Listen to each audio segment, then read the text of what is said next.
Good afternoon, guys. I hope you went outside and enjoyed this weather. I'm looking a little rough because I have. I've went outside and I've cleaned up my porches and got my furniture out, and I've also got Miss Emmy's room painted today. So we're still waiting on her to get here. She's not here yet. But let's get started back on our book. I'm excited to find out where Peter went. We know yesterday that his siblings went to the garden, but Peter was missing and we don't know where Peter was. So remember, we're reading The Tale of Peter Rabbit. And yes, this is an older book. This is Miss Dunny's book. And let's find out what happens today. So yesterday, they went to the garden, but it says, but Peter, who was very naughty, ran straight away to Mr. McGregor's garden and squeezed under the gate. And if we think about it, Mr. McGregor was the gentleman or the person that hurt Peter's dad and put him in a pie. So Peter's being brave, or maybe mischievous, like his mom said. First, he ate some lettuce and some French beans, and then he ate some radishes. At least Peter is getting his vegetables.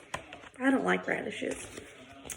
And then, feeling rather sick, he went to look for some parsley.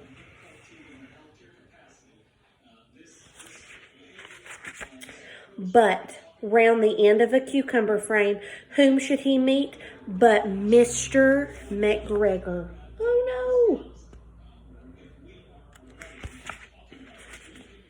Mr. McGregor was on his hands and knees planting out young cabbages, but he jumped up and ran after Peter, waving a rake and calling out, "Stop, thief!"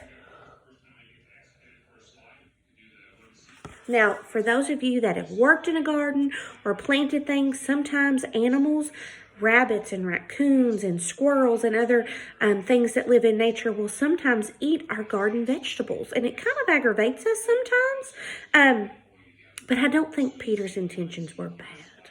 Maybe he just made a bad choice that day. Peter was most dreadfully frightened. That word frightened, that means scared. He was nervous. He rushed all over the garden, for he had forgotten the way back to the gate.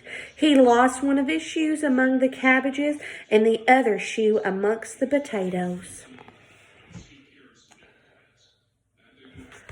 See what happens next.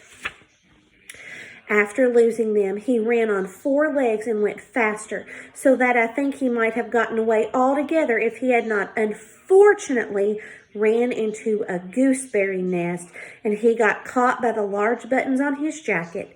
It was a blue jacket with brass buttons, which were quite new.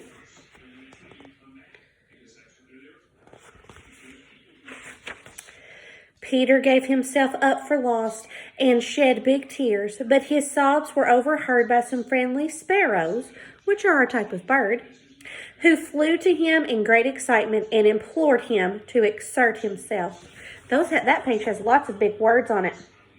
Basically, those birds are encouraging Peter to get himself loose and just lose the jacket and leave the jacket. That doesn't matter. You've got to get away, Peter. So tomorrow, we're going to see if Peter gets away. Do you think that Peter's going to leave his jacket with his new buttons that was made for him? Or do you think that he will stay and try to keep it? Wonder what will happen. I'll see you tomorrow. Have a good night, guys.